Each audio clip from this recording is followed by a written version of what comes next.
Boa tarde, pessoal.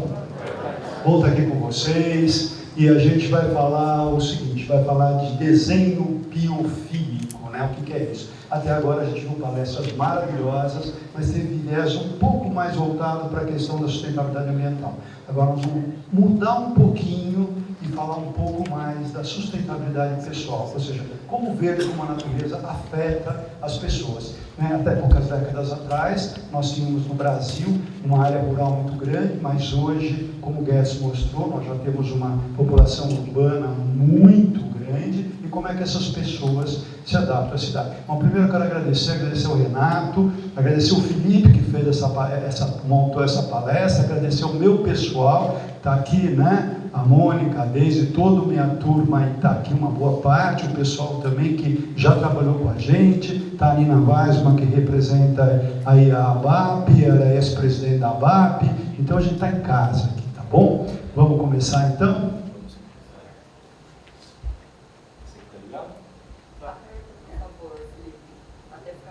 Alô? Tá ligado. Bom, vamos começar.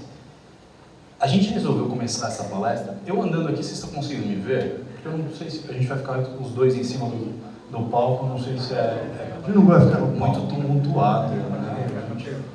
Aliás, Palha, a gente é um escritório de projetos, viu? E nós herdamos essa história de vocês, e o pessoal não pagar projeto também aqui, tá? Essa foi uma herança maldita que vocês nos passaram.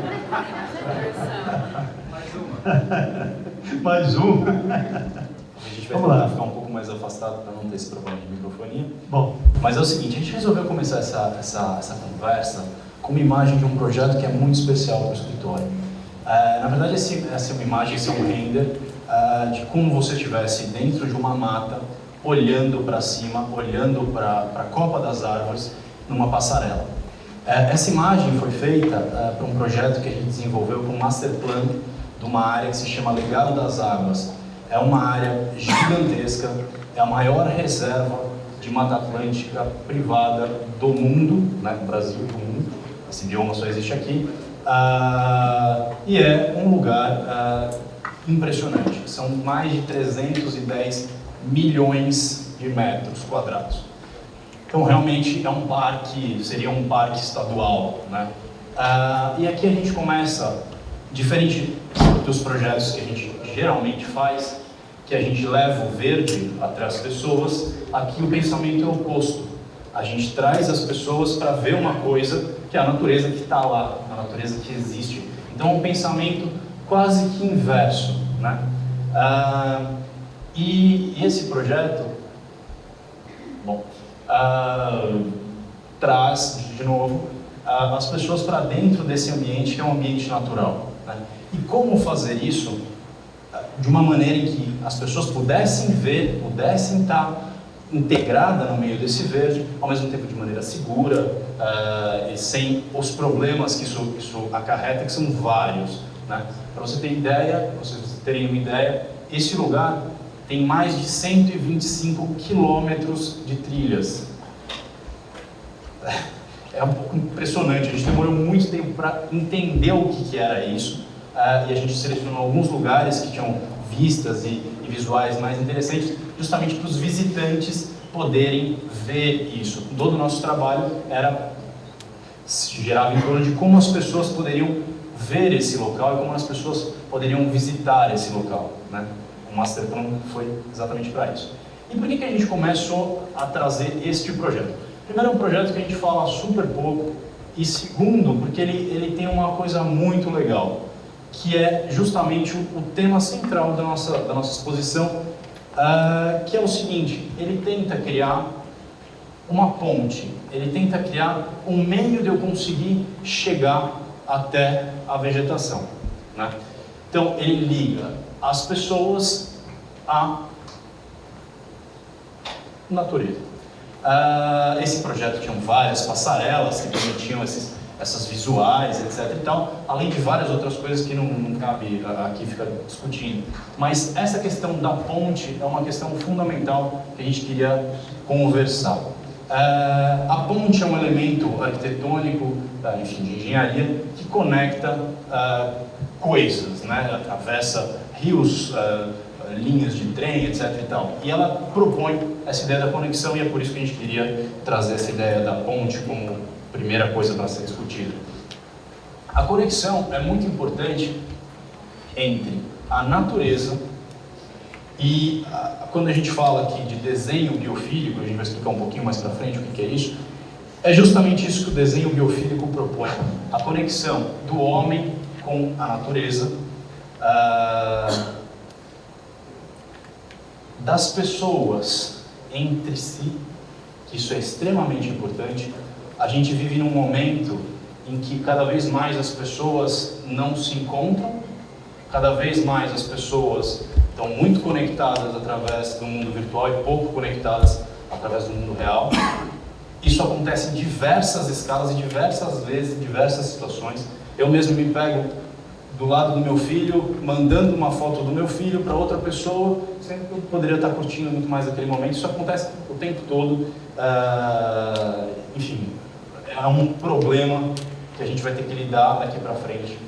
E não só isso, eu acho que gerar essa conexão, que é um pouco do nosso trabalho, um pouco que a gente vai mostrar para vocês, entre as pessoas com a natureza e das pessoas com outras pessoas, faz com que a vida do nosso trabalho seja bastante interessante, bastante importante, é um ponto fundamental.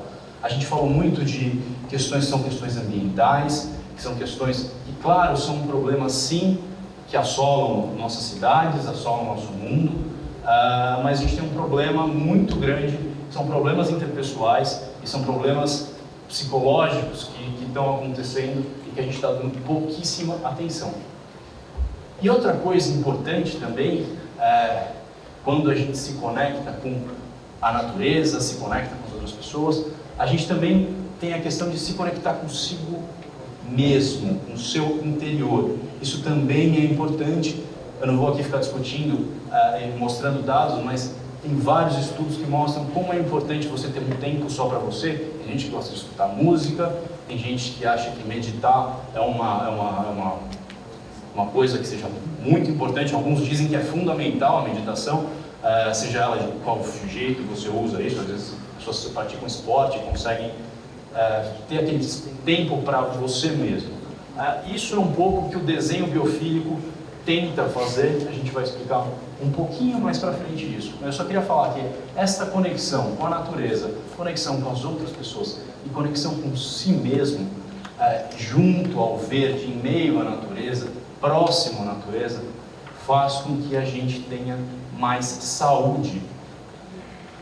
De novo, existem vários estudos no mundo que mostram que isso é verdade e que isso está acontecendo. E outra palavra importante também é a felicidade. De novo, a gente discutiu bastante questões ambientais, mas acontecem algumas coisas que eu acho que é importante a gente dizer. Depressão é um dos maiores problemas do mundo atual. Dizem alguns que é o mal do século. De verdade, eu acho que a gente vai conseguir sanar alguns problemas das nossas metrópoles, da água, da energia, dos carros elétricos, dos carros, enfim, isso a gente vai conseguir fazer. Mas talvez a gente esteja gerando um ambiente cada vez mais deprimente para as pessoas. Isso é importante. Isso pode gerar várias outras questões, inclusive problemas seríssimos, suicídio, etc. e tal. Então é uma questão muito, muito, muito importante. E está sendo pouco discutida, mas já começa a ter vários estudos no mundo apontando para esse tipo de coisa. Bom, vamos falar um pouquinho de biofilia, né? Esses pilares aqui da biofilia que a gente separou em 8, deixa eu voltar um pouquinho o seguinte: nós estamos num momento muito bacana. Ficar aqui. Nós estamos então num momento bacana do escritório, que a gente está conseguindo se relacionar com escritórios internacionais de arquitetura, escritórios grandes, escritórios importantes e tal. E recentemente a gente está trabalhando com o Norman Foster, num projeto na Argentina, e eles trouxeram como um forte elemento de convencimento do cliente essa questão da biofilia. E esse escritório não é brincadeira, esse escritório está discutindo, eles discutem, por exemplo, todas as certificações que existem no mundo, com algumas críticas, que é melhor, que é pior, quer dizer, não é qualquer um que está fazendo isso. E a biofilia está sendo vista, está sendo trazida como um elemento forte, né? E o desenho biofílico, o que é, na verdade? É conexão com a natureza, eu estar imerso na natureza. Gente, no fundo nós somos animais, tá certo? A gente está muito lado racional. A gente precisa voltar um pouco, pegar aquilo que é o lado bom do animal, né? Então a conexão com a natureza, trazer a natureza para a cidade, mas não é aquela natureza cheia de escorpião, de mosquito, de cobra, é uma natureza mais antropizada, uma natureza mais amigável, né? Outra coisa, não ser rítmica, ou seja, não ter o mesmo compasso, a mesma coisa, que você vai... o Bruno Marx já falava, em paisagismo, beleza é fundamental, e beleza é surpresa. Se você faz a mesma coisa, você não tem surpresa. Se você não tem surpresa, você não tem beleza, né? A variação da temperatura, eu ter sol, eu ter sombra, eu ter lugares maiores, eu ter lugares menores, estreitos, largos.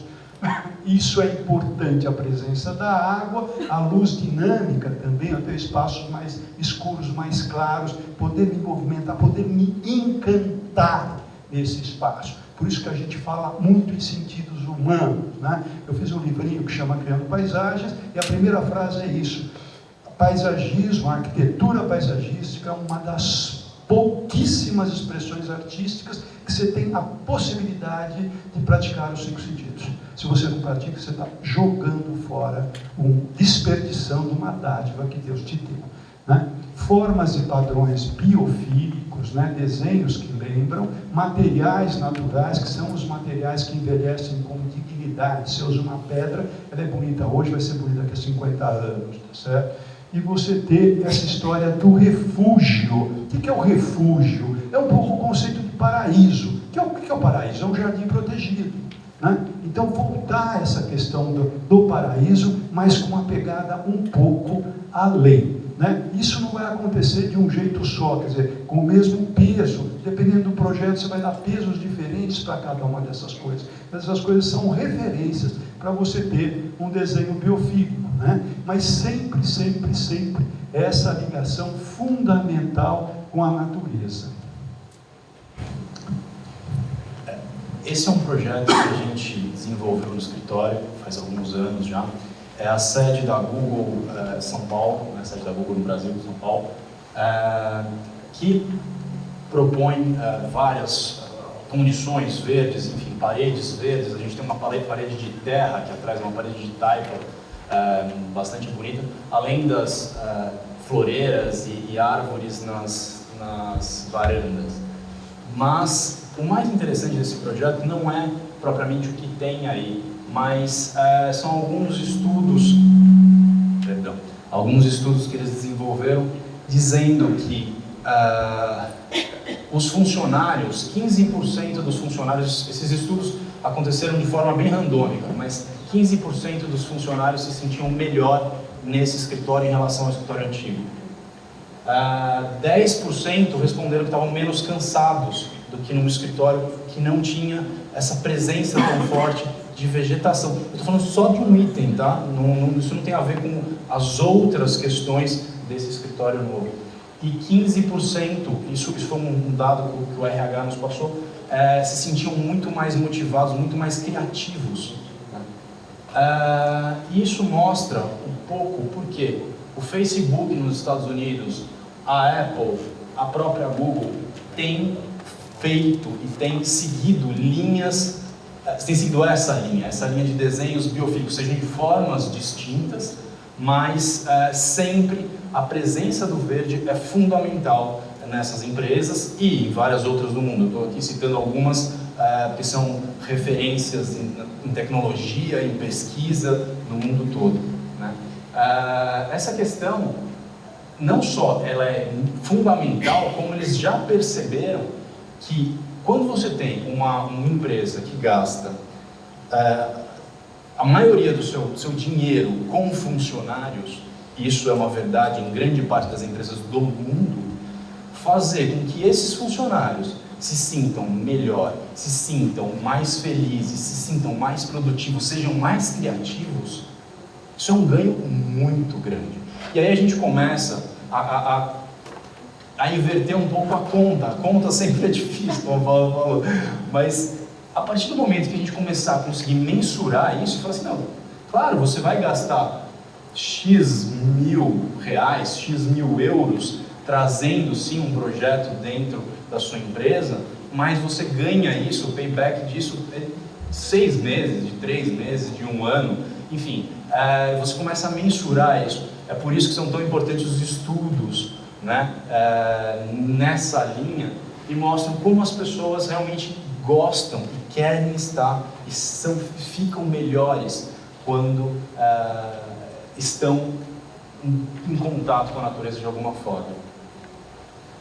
Isso, claro, se resume também numa série de coisas, mas também numa maior produtividade. Eu acho que é uma linha interessante que a gente poderia, de novo, começar a ver esses estudos acontecendo, ter mais dados sobre isso, porque algum dia a gente vai falar sobre produtividade e não vender uma coisa que é simplesmente um enfeite. Nós não estamos fazendo isso. Nós estamos vendendo uma coisa que realmente é importante para as pessoas. Eu acho que isso muda um paradigma do que a gente está fazendo, como a gente está projetando, por que a gente está projetando. Esse projeto é um projeto que eu queria mostrar um pouco para vocês. É um projeto do final de 2014. Nós fizemos esse concurso, na verdade foi o concurso do BNDES com Daniel Guzmão. Esse concurso teve várias fases, nós fomos passando de fase até que fizemos o final, esse é o projeto final, e ele ganhou esse concurso, tá? Então a gente ficou muito feliz em ter participado desse concurso, ter ganhado esse... Mas infelizmente esses concursos todos, né, Nina? Não se realizam. Acabam.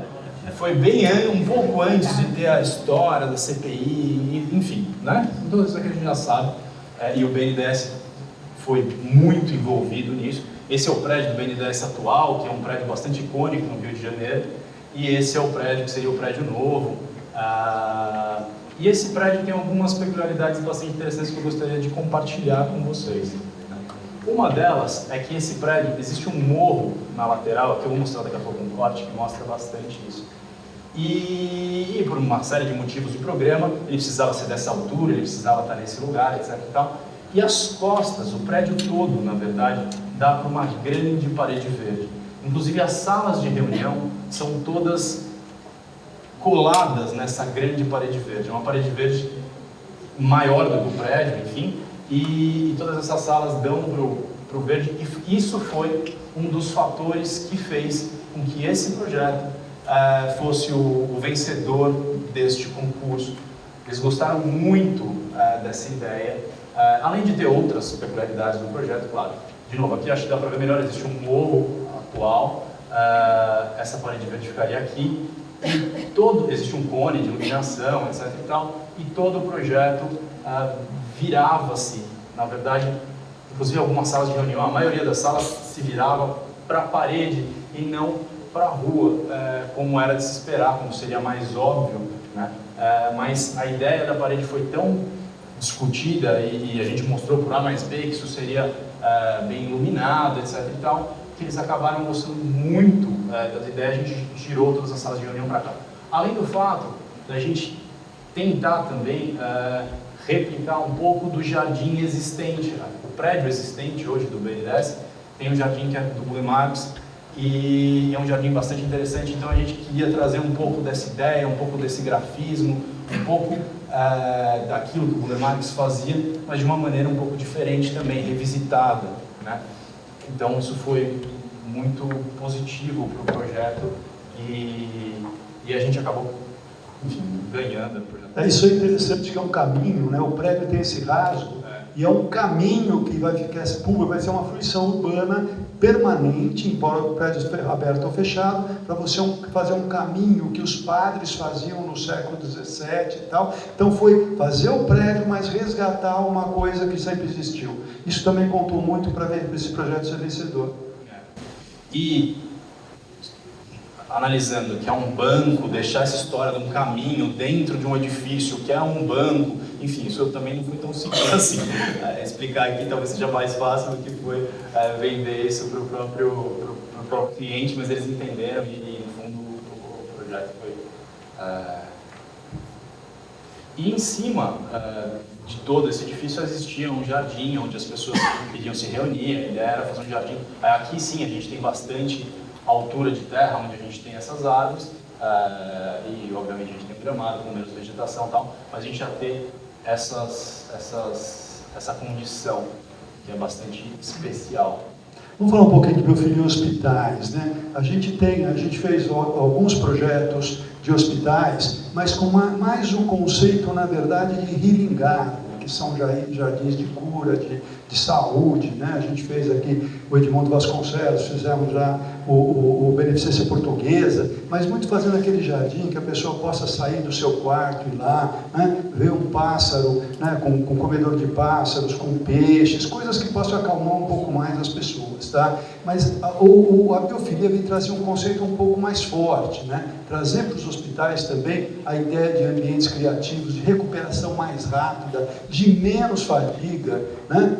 E o que é importante aqui também é gastar menos energia, no caso, mas a coisa mais importante é a menor incidência de infecção hospitalar, né?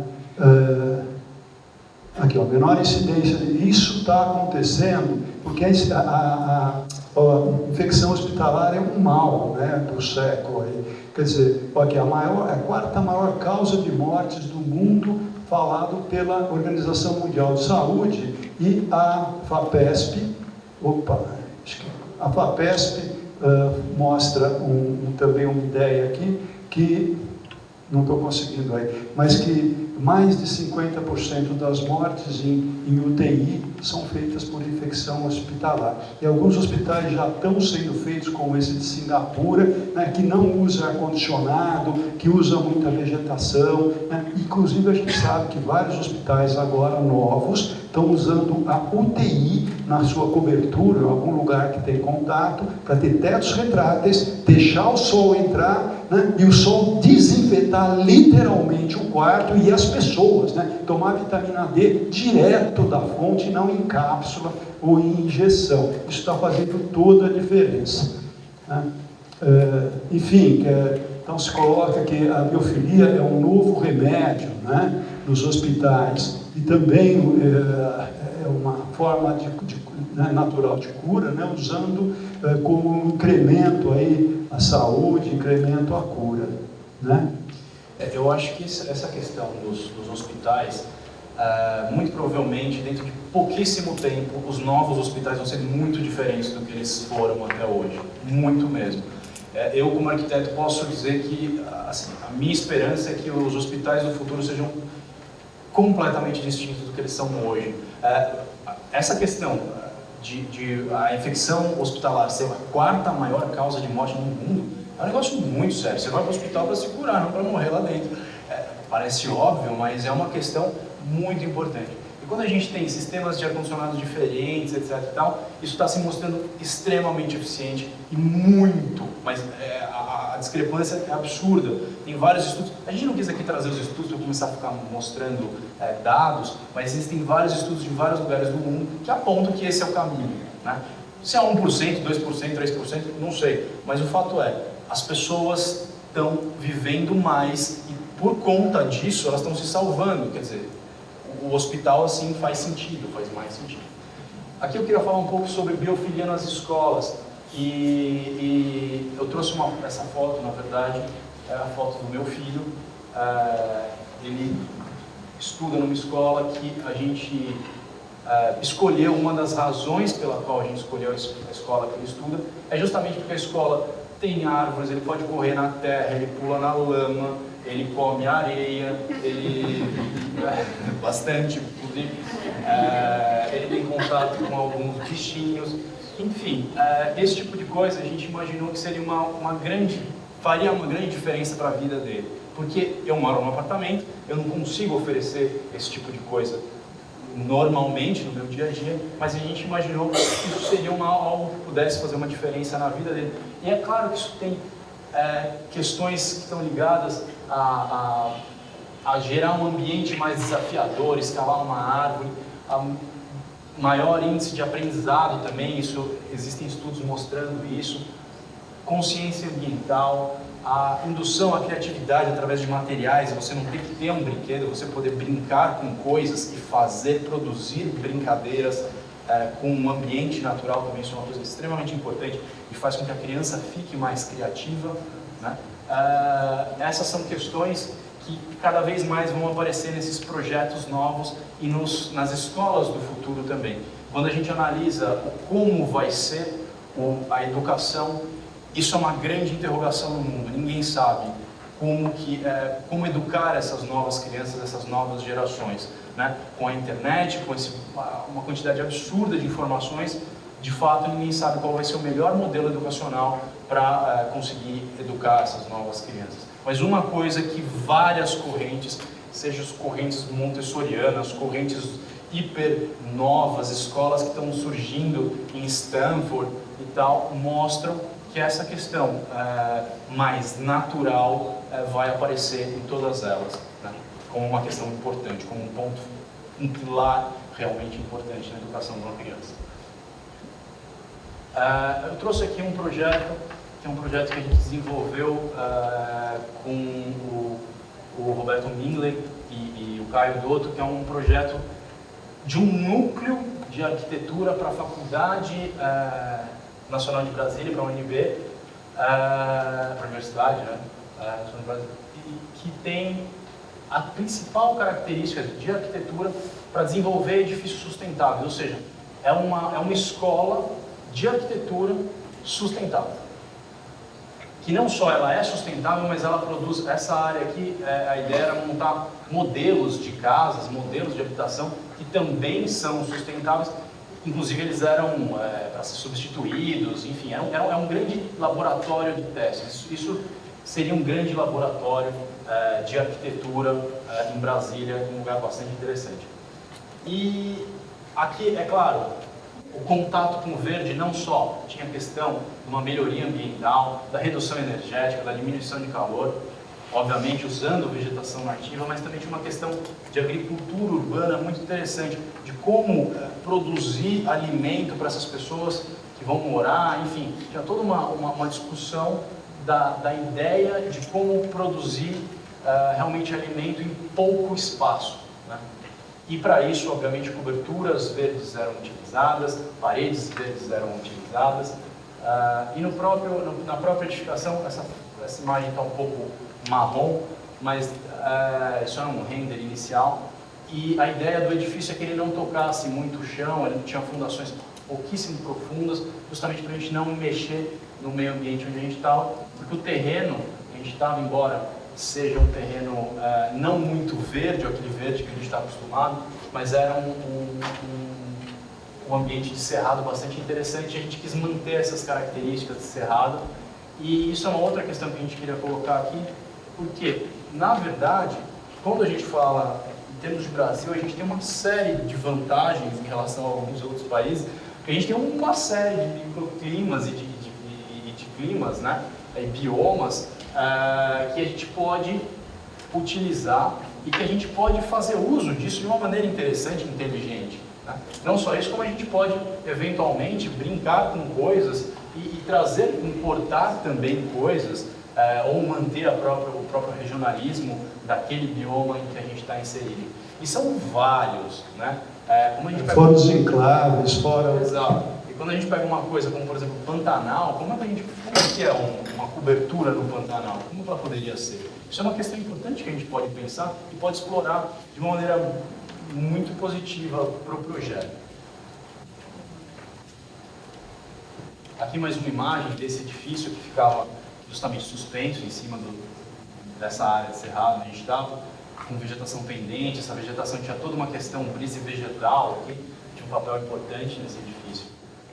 Vamos falar um pouquinho agora desse projeto que foi importante, que é um terreno totalmente contaminado, que foi a Praça Vitor Tivita, né? A arquiteta Adriana Levis que fez o projeto arquitetônico, e a gente entrou com todo um projeto de, vamos dizer assim, de como a vegetação pode também ajudar, principalmente as crianças, ter um aspecto didático, né? Então, como o terreno é contaminado, toda a estrutura era elevada, as pessoas nunca tocavam o chão, até porque né? Realmente a gente não conseguiu fazer fitorremediação, seria muito demorado, mas a gente usou tudo isso para fazer um sistema, né, de, por exemplo, de agricultura urbana. No caso do milho, tinha milho, vamos dizer assim, mais antigo e natural, tinha milho transgênico, tinha algodão colorido, tinha remédios, na verdade, plantas curativas, tinha jardim do biodiesel, né? E tinha também as hortas verticais, quer dizer, prevendo um pouco como é que seria essa história, né, de você poder se alimentar com pouco espaço. Né? Isso realmente aconteceu lá, foi feito, né? E é uma pena que essa praça, que era mantida pela Abril, enfim, está mal, e a praça está literalmente abandonada. Né? Infelizmente, o poder público não tem essa capacidade de gestão, né? E as coisas começam a se deteriorar. Uma outra coisa que a gente queria conversar com vocês é sobre um outro tipo de edifício que está acabando no mundo. São os shopping centers. Existe um estudo que diz que 1/3 de todos os shopping centers dos Estados Unidos vão desaparecer, ou estão desaparecendo, já. Agora. Quando a gente entra no Google, por exemplo, escreve shoppings abandonados, a gente tem uma série de coisas que mostram a decadência desses edifícios e por que está acontecendo. Obviamente existe uma questão do comércio eletrônico no mundo e talvez as pessoas não queiram mais se locomover para comprar. Se vocês digitarem no Google Abandoned Mall, aparece uma série de coisas e é engraçado como as pessoas têm um certo fascínio por isso. Eu descobri isso depois, mas parece que essa história do shopping, não sei por que exatamente, mas isso gera um certo frisson e as pessoas querem ver isso. Existem milhares de visualizações das pessoas entrando nesses shoppings, todos abandonados, caindo aos pedaços e tal. É um ambiente meio mórbido, meio esquisito. Parece que a gente tem uma certa adoração pelo mórbido aí que a gente não sabe entender exatamente por quê. Mas o fato é o seguinte, que a gente tem alguns projetos que vão um pouco na contramão dessa ideia de você estar inserido num lugar fechado, comprando.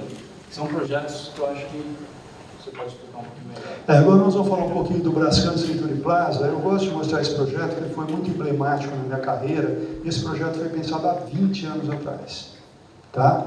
Vocês estão vendo aí um bosque, a gente conseguiu vender essa ideia para o cliente, porque era 100 anos de Brascan no Brasil, e a gente disse o seguinte: vamos plantar uma árvore de pau-brasil para cada 100 anos de que vocês estavam aqui. Né? Inclusive, eu estou postando um vídeo especialmente sobre esse projeto a semana que vem. Aliás, eu tenho um canal que chama Criando Paisagens, e se vocês quiserem ver os projetos da gente, é bem legal, entram lá, enfim, está no YouTube, Criando Paisagens, vocês conseguem ver. Mas esse projeto, o que aconteceu? Exatamente foi isso, a gente só conseguiu realizar e tirar as caixas de cima, né, escavar mais, porque a gente tinha um conceito forte de venda. Quer dizer, o cliente se encantou com a ideia, com a alma do projeto, e o projeto conseguiu realmente sobreviver. Né? É um projeto que é um projeto já que a gente trouxe um conceito de oásis urbano, é um conceito de gentileza urbana, porque é um terreno particular, mas que as pessoas passam por ele, tanto passam de uma rua para outra, que já traz o conceito de fruição urbana, que hoje uma cidade como São Paulo já incentiva o uso de fruição urbana, dando maior potencial construtivo para quem fizer isso. E quando você passa, e é um elemento de atração no bairro, né? Porque isso aqui era uma fábrica, uma indústria com muros altos, que expelia as pessoas repudiava as pessoas. Lá era escuro, um lugar mal mantido, e de repente, quando foi feito esse projeto, houve uma inversão. As pessoas começaram a ir, começou a ser um elemento de atração das pessoas. E quando isso acontece, a gente tem um fenômeno, né, muito bem cunhado pelo Jaime Lerner, que é a acupuntura urbana. Quer dizer, esse projeto ganhou um prêmio Master Imobiliário, depois ganhou o prêmio Prix Excellence na França, exatamente porque ele melhorou todo o entorno, o seu entorno urbanisticamente. Né? Ele virou um centro, na verdade. Então isso é muito bacana, como um projeto que na verdade é um bosque, e como as pessoas gostam de ter esse bosque. Tanto gostam que Uma vez me ligaram e falaram, Rudy, você precisa pôr um brinquedo lá. Como assim um brinquedo? Você não sabe a quantidade de mães que levam as crianças para tomar sol lá de manhã. E a gente colocou uma casinha, enfim. E aí tem gente assim, de manhã criança, na hora do almoço o pessoal vai almoçar, à tarde os velhinhos, de noite o cinema, no final de semana é tudo junto, misturado ao mesmo tempo. Então é um projeto que tem muita vida. E isso é importante, tá certo? Porque a gente faz muitos projetos que podem melhorar muito a qualidade do ar, a qualidade climática, mas também é fundamental que ele seja atrativo e que tenha vida, né? Até porque numa época agora, né, que o carro autônomo já é uma realidade, dentro de algumas décadas, praticamente vai ter pouca gente dirigindo, né? Os carros vão ser autônomos, e a partir disso não vai ter mais rua com mão contra mão, os carros vão ser muito mais eficientes, não vai ter mais sinal. O que nós vamos fazer com esse monte de rua abandonada? Aí é a hora de entrar a biofilia, aí é a hora, por isso que eu vejo que a arquitetura paisagística é uma profissão do futuro. Bom, aí já são imagens mais recentes, né, desse mesmo projeto.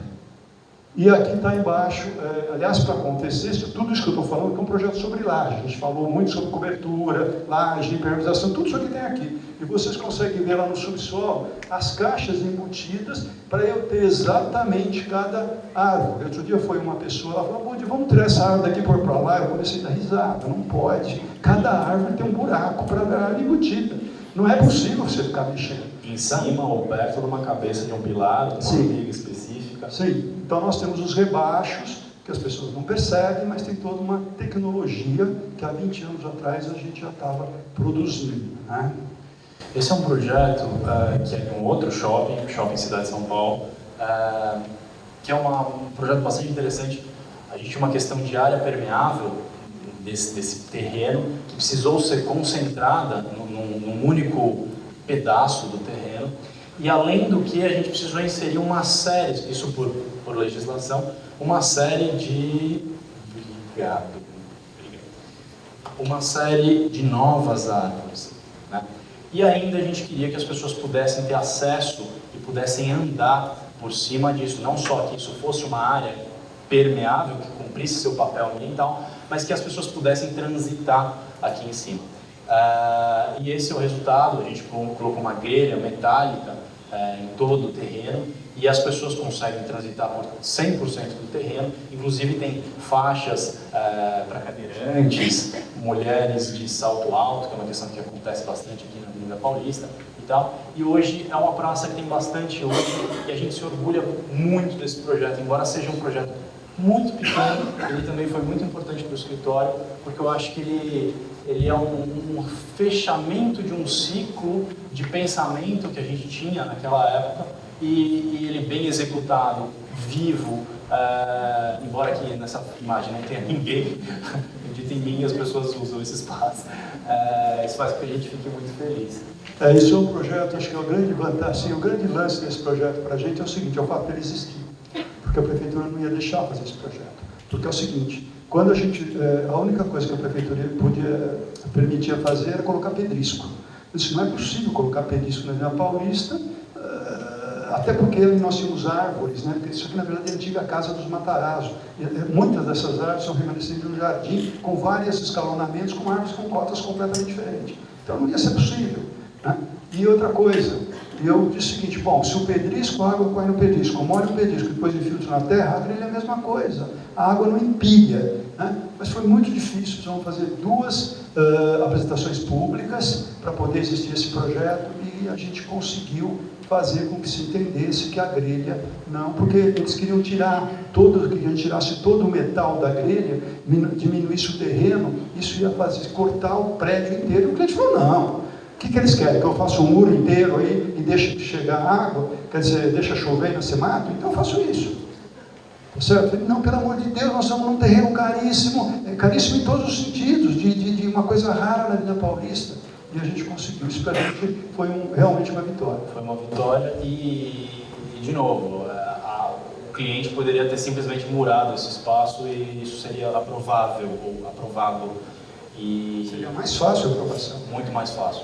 E a gente tentou o caminho oposto, Por isso que às vezes é importante, é fundamental sim a gente ter leis, é fundamental sim a gente ter normas, mas como o Paulo falou, é fundamental a gente ser crítico a respeito delas também. Porque elas não são estáticas, elas nem sempre trazem o melhor para todos, né? Acho que esse é um pensamento bastante importante. Esse é um outro projeto de um outro shopping que a gente está desenvolvendo, que aqui sim aparecem bastantes questões de painéis verdes, mas não era isso que eu queria mostrar. Eu queria mostrar isso aqui. São totens verdes que também tem no interior desse shopping. E, de novo, a ideia do verde aqui não é simplesmente ser um enfeite, mas a ideia do verde é, sim, ajudar a criar um pouco mais de vida e a trazer as pessoas e fazer com que elas queiram estar nesse espaço, fazer com que elas queiram frequentar esse espaço. Porque, como eu mostrei no começo, esses edifícios estão fadados a mudarem muito, né? Primeiro, por conta da questão da Revolução Industrial. Segundo, que é uma coisa que também já existe, assim como o carro autônomo, é a questão existem lojas, por exemplo, da Amazon, que você entra e você pega a coisa e sai, e vai embora e paga, né? Quer dizer, o seu celular paga isso sem você tirar ele do bolso. A partir do momento que a gente não tenha o limite entre eu precisar ter um caixa, eu precisar ter uma parede numa loja, imagina como vai ser os nossos shopping centers. Quer dizer, se eu posso pegar um sapato da Nike, botar no meu pé, sair andando e ele caiu na minha conta, debitou no meu cartão, e pegar uma Coca-Cola e sair tomando, eu não preciso parar eventualmente no McDonald's ou na loja que vende tênis para isso acontecer, não faz mais sentido ter parede, não faz mais sentido ter divisão, não faz mais sentido ter uma série de coisas que a gente está acostumado. Isso já existe, isso é real. Então, eu estou falando de coisa que parece que vai demorar muito para acontecer, mas vai demorar muito menos do que a gente acha. Tá? Então, talvez essas imagens com lojas, isso não vai acontecer. Quando isso daqui estiver pronto, isso talvez não seja mais uma realidade.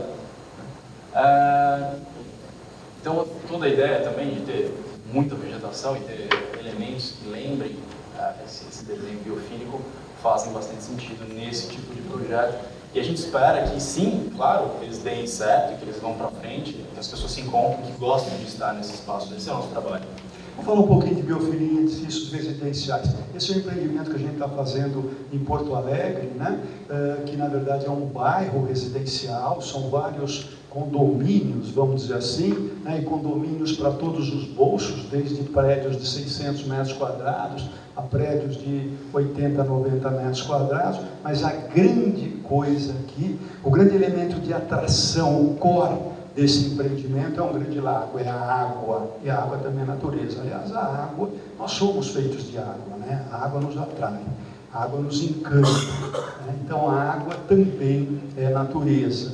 Então é importante a gente ter uma coisa, por exemplo, aqui os tetos verdes também acontecem, né? Mas você tem muito aquela história do ritmo que eu estava falando, você entra por um caminho, de repente você está debaixo de uma mata, aí você sai, você está no gramado, aí você passa entre a água, o peixe passa debaixo de você, né? Você está junto à rocha, quer dizer, você está muito...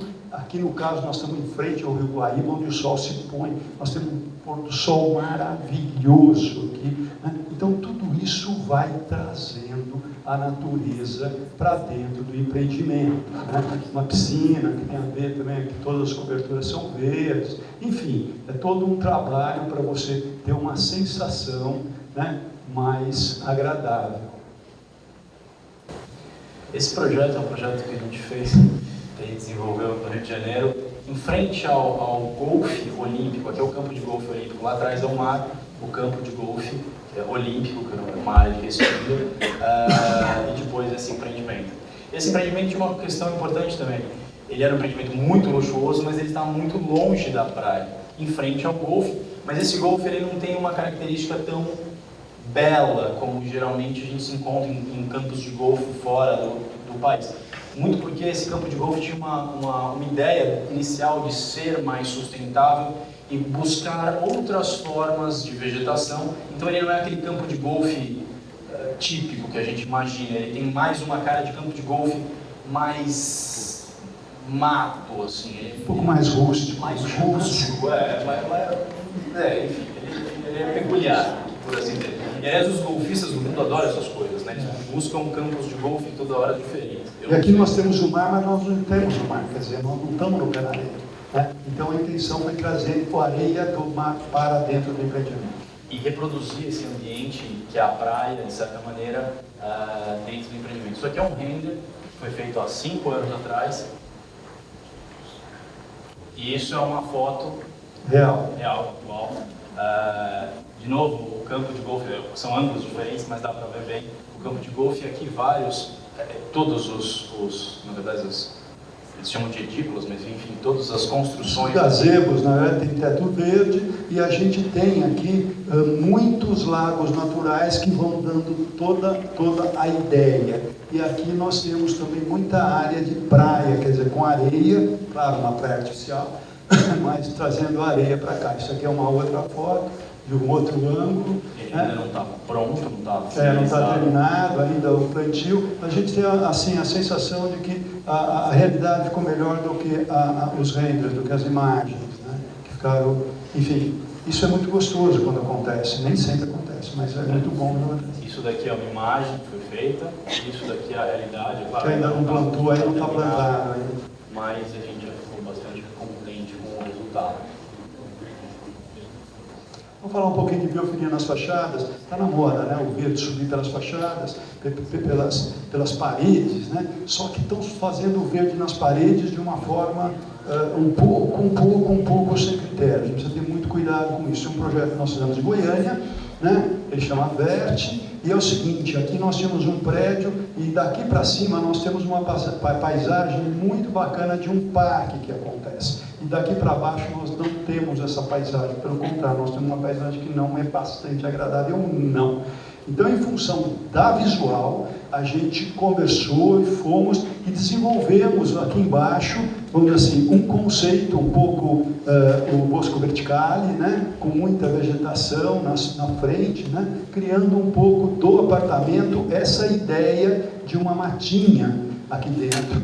E aí a gente fez praticamente um menu com várias opções, onde a pessoa podia escolher ou plantas mais de flor, ou planta mais de frutas, ou plantas chás, temperos, e obviamente que a maioria escolheu tudo, né? E a gente teve ali então um misto de tudo, e cada um tem uma espécie de uma personalização dentro do prédio, né? Então está sendo executado esse projeto. Será que vai entrar o vídeo? Opa, desculpa, não pode apertar. Você pode voltar um pouquinho, por favor? É que se aperta 2 vezes, ele para, e se não aperta, ele não vai. Então, tecnologia...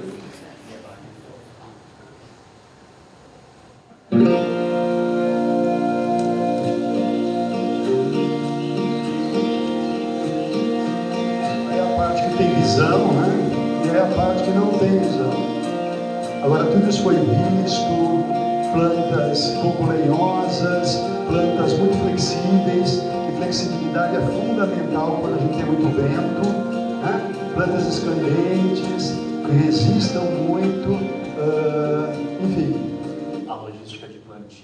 A logística de plantio, linha de vida, para você poder fazer a manutenção por fora, a questão da irrigação, da drenagem, a questão que hoje está muito preocupante também, que normalmente as nossas arquiteturas pensam muito em compressão, e quando você tem vegetação você pode ter tração, porque o vento de baixo para cima eleva essas plantas, então você já tem uma... Ou seja, precisa ser muito... Não, desculpa. Aí. Bom, aqui acontece isso aqui tem acontecido direto, né, no nosso escritório, algumas fachadas, vamos dizer assim, com mais homogeneidade, outras com mais heterogeneidade. Enfim, isso é vamos chamar assim, de uma moda, né, tá meio... só que isso, obviamente, você tem... Isso aqui é uma espécie de um logo que você põe na sala, você precisa cuidar depois, né, não é uma brincadeira. Então, isso você precisa pensar muito bem, impermeabilização, nós temos lugares que isso trabalha demais, né? A laje trabalha muito, e você precisa responder a tudo isso, tá certo? Então, aqui é outro projeto. O que tem acontecido muito também são as próprias áreas de lazer que estão sendo elevadas ou estão sendo feitas nos nos últimos pavimentos, nas coberturas dos edifícios. Né? Este caso desse edifício que a gente acabou de mostrar tem isso muito forte, painel verde, novamente, juntando com a piscina, e a piscina dá, então, tem uma vista bastante interessante para o resto da cidade. Essa daqui é uma foto de cima. Dá para ver o painel verde em cima, enfim, aqui são jasmimangas, né, que resistem aí ao vento. Esse é um outro projeto que a gente está desenvolvendo aqui em São Paulo, também que tem essa questão do lazer em cima da cobertura. E aqui tem de tudo, tem para todos os gostos. Tem painel, tem floreiras que dão uma volta no prédio todo, tem árvores na cobertura também. Essas árvores na cobertura, eu vou mostrar um outro projeto daqui a pouco, que a gente vai falar um pouco mais sobre isso. Mas, enfim, são projetos... Esse projeto é um projeto que vem no conceito de um escritório americano. Então, isso é uma tendência de escritórios nacionais produzindo esse tipo de coisas, projetos que vêm de fora do Brasil com a mesma ideia. Esse outro projeto que a gente está desenvolvendo em Curitiba, né? Então veja bem, a hora que você tem uma parede em Curitiba, você tem um sistema de fachada verde em Curitiba e outro em Goiânia, são coisas completamente diferentes. Isso aqui, o frio é muito forte, então é vento e frio, e Goiânia é muito mais quente. Então a gente precisa saber. E outra coisa, quando você faz uma fachada, que é muito bonito no desenho, você fazer uma fachada com floreira que dá a volta toda no prédio. Só que você vai ter face norte, face leste, face oeste, face sul, não tem jeito.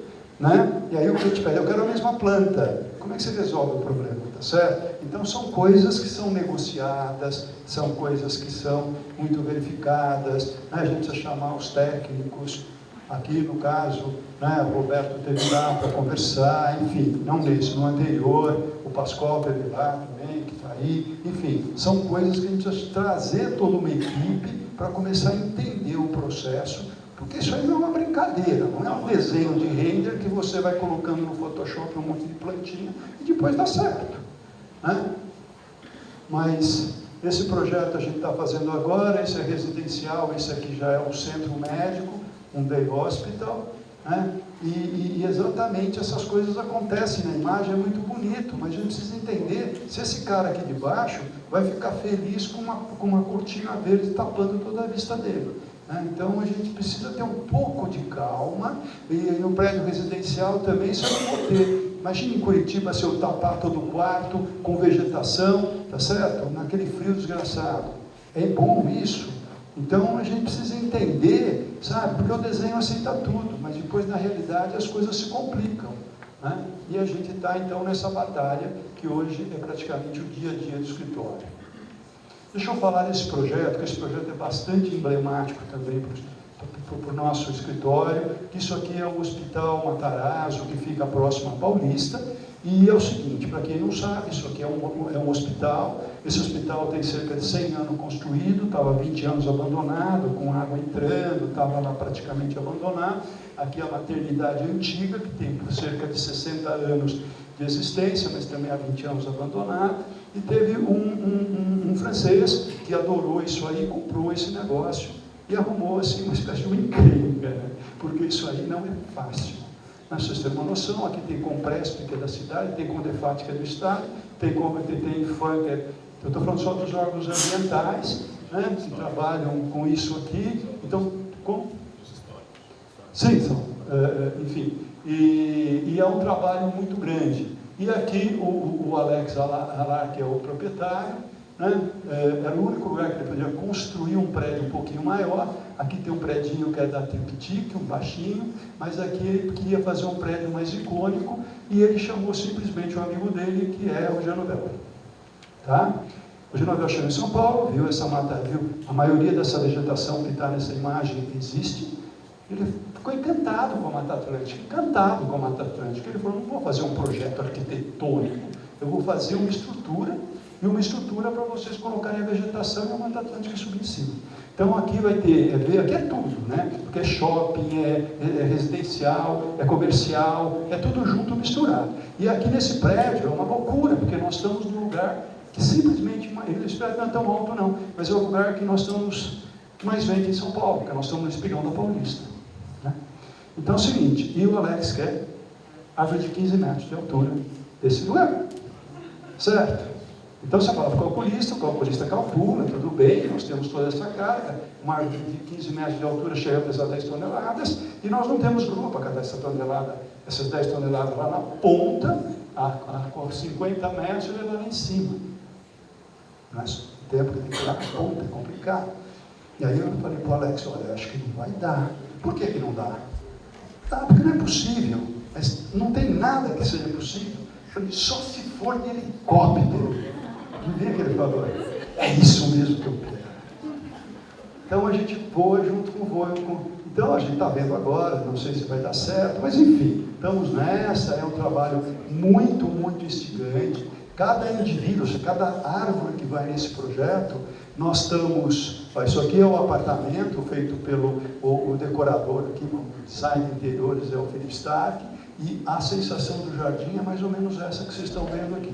Né? Uma mata atlântica, mas bastante misturada, tal, dando essa sensação realmente, né, de você estar dentro de uma mata, envolvido por uma mata, não é um jardim, é uma mata. Isso é real. Isso é real, isso é o stand vendo que está lá.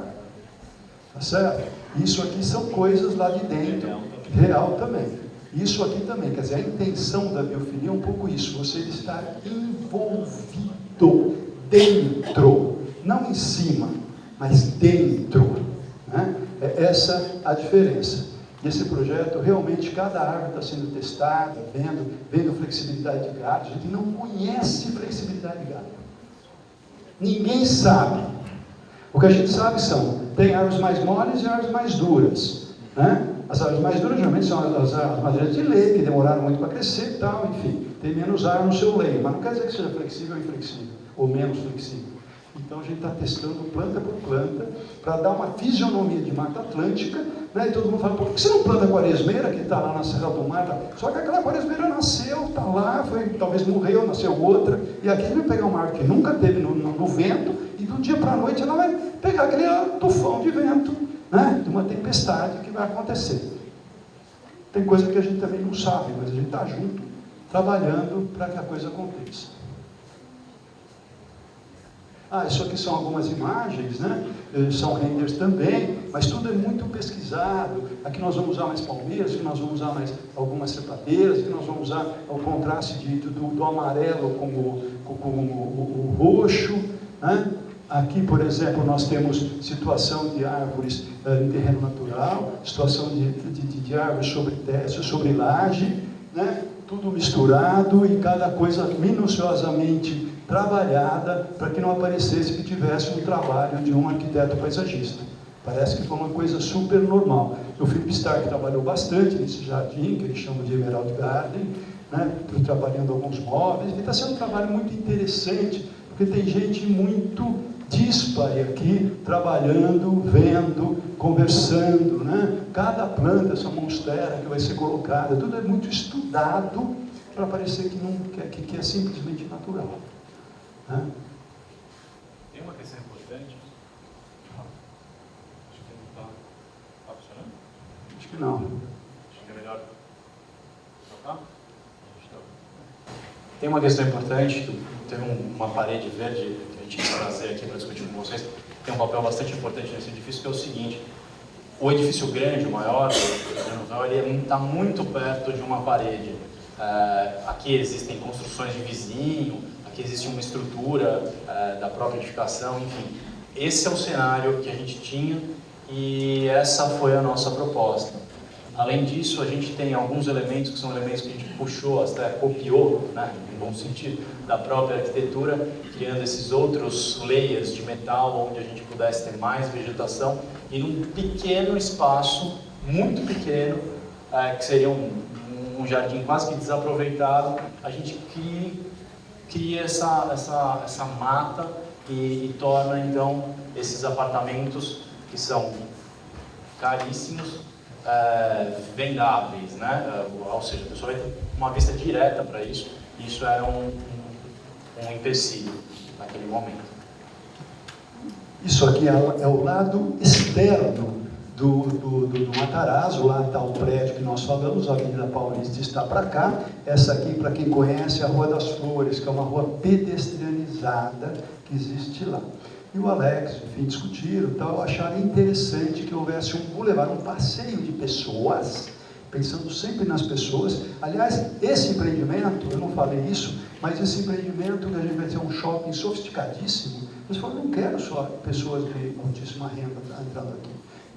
No jardim todo vão ter o que eles chamam de nanoshops, que são, na verdade, cubos para você ter sorvete, vender café, vender chá, vender chocolate, vender... Ou seja, ele quer vida aqui.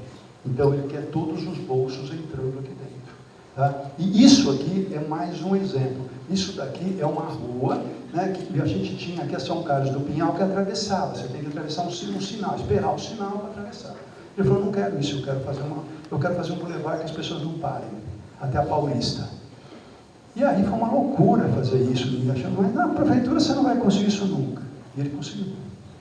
Conseguiu enterrar São Carlos do Pinhal, esse trecho.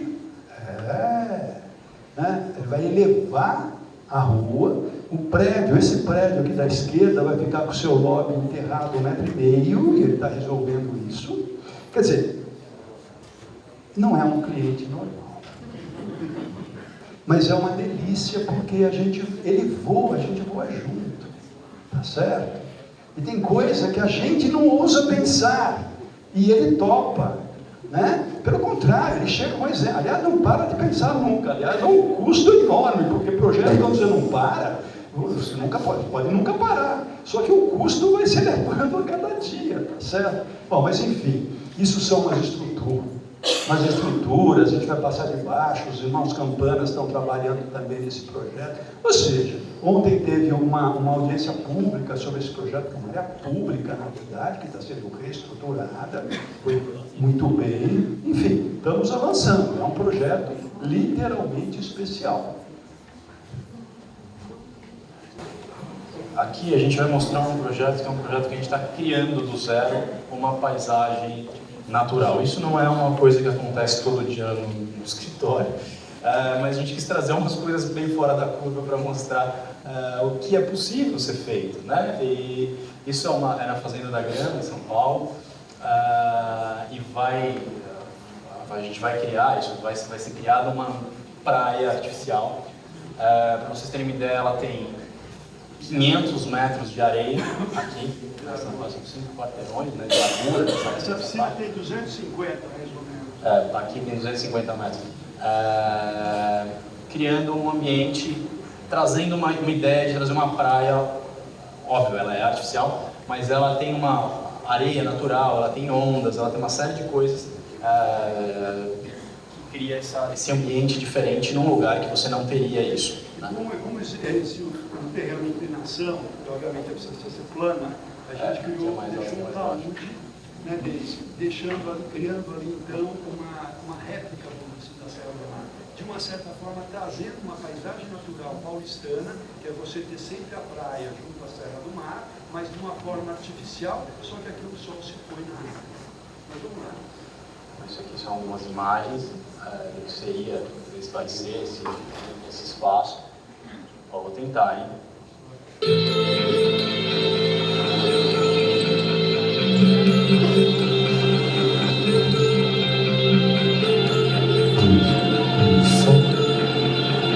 A pessoa chega de carro, ela vai ver a praia, ela vai ver o lago ao fundo, ela vai ver essa praia emoldurada por folhas de vegetação e depois ela entra e pá, ela dá de cara com esse azul, com essa onda, com essa areia, com essa praia praticamente real.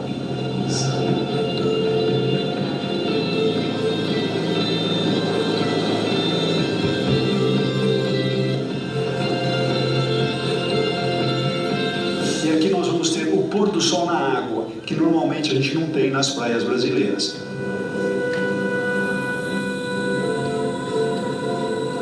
Buscamos ali na Serra do Mar aquilo que nos dava o melhor. Então a floração no verão, a floração no inverno, temos também as frutificações, não apenas as pessoas, mas também para atrair a avifauna, que vai ajudar a fazer a nossa trilha sonora.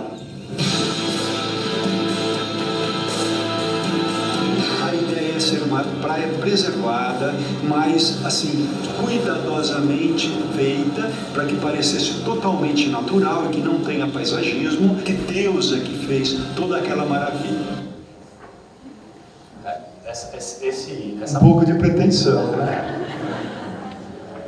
Essa praia, existem na Espanha, existem praias como essa um pouco menores, mas dá para ver bem essa questão da água, o pessoal surfando, eles usam muito uma coisa esportiva, mas quando a gente foi convidado para fazer esse projeto, a gente quis colocar muito essa questão do meio ambiente, de você realmente se sentir numa praia, porque nesses outros lugares que existem, essa questão da vegetação e da envoltória não é tão...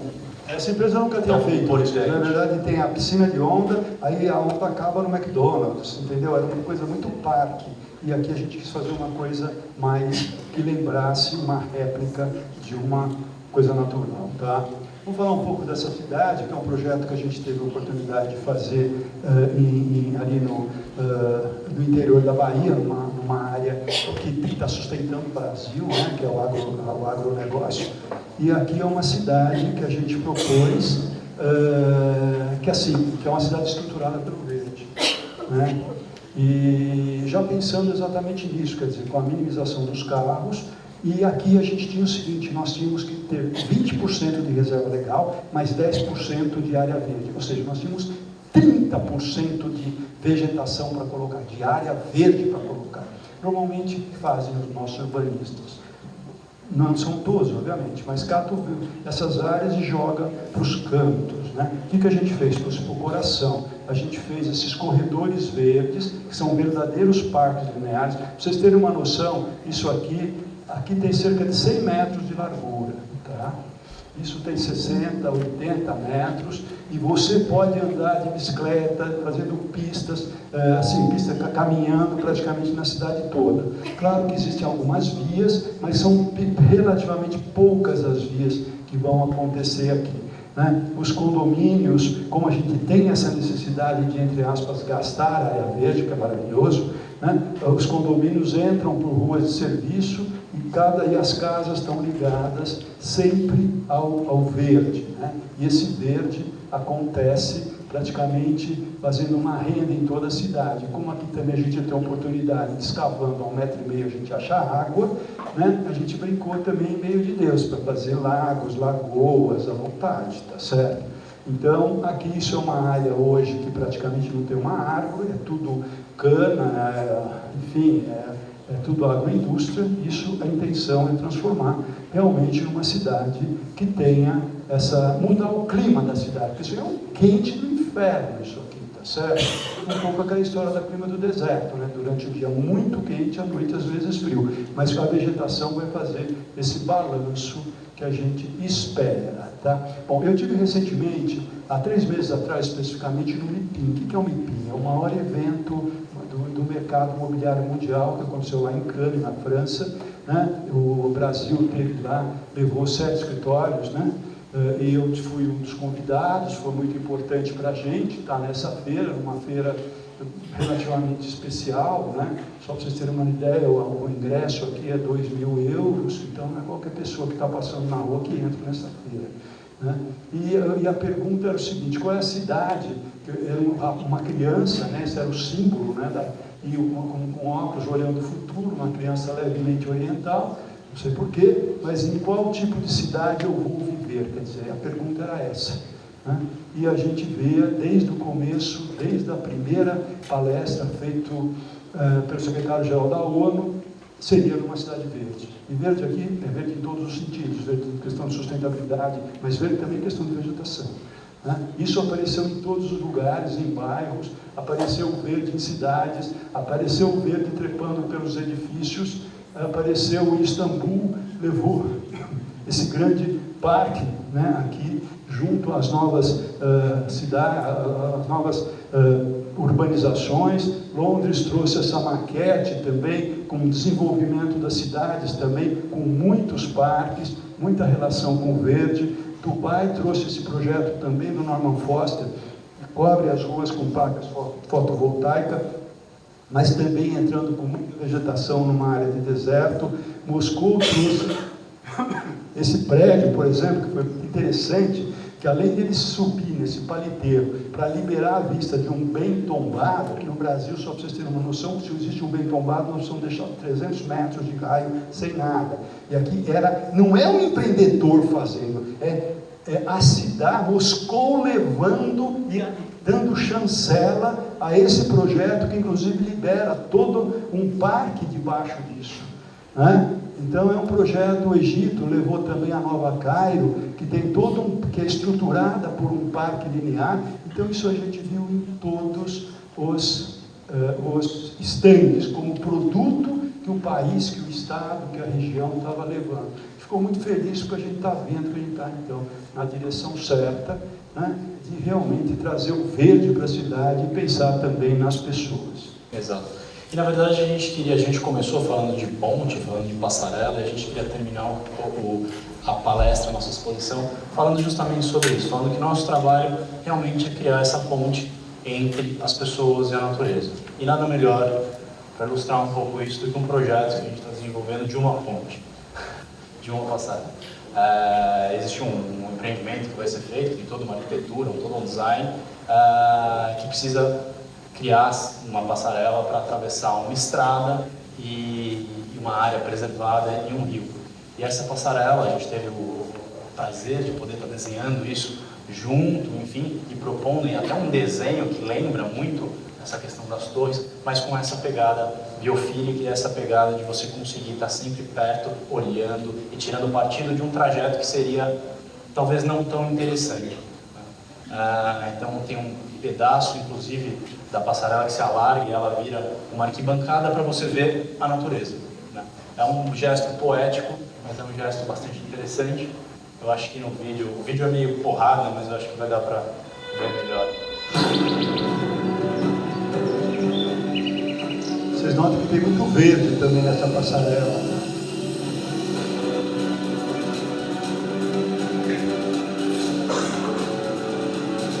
Aí o trecho que passa sobre a estrada, que ele tem que ser pelado para as pessoas não jogarem coisas nos carros.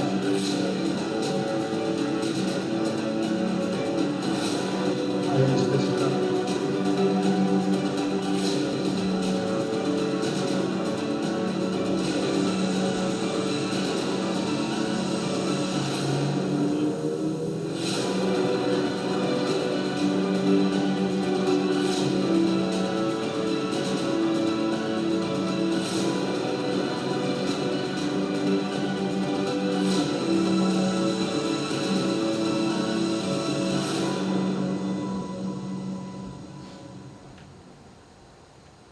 Gente, é isso aí. Muito obrigado para vocês. Foi muito bom estar aqui com vocês. Só uma coisa, alguns desses projetos a gente detalhou bastante nesses vídeos que eu falei para vocês desse canal. E o canal é esse, Criando Paisagens do YouTube. Tá bom? Obrigado.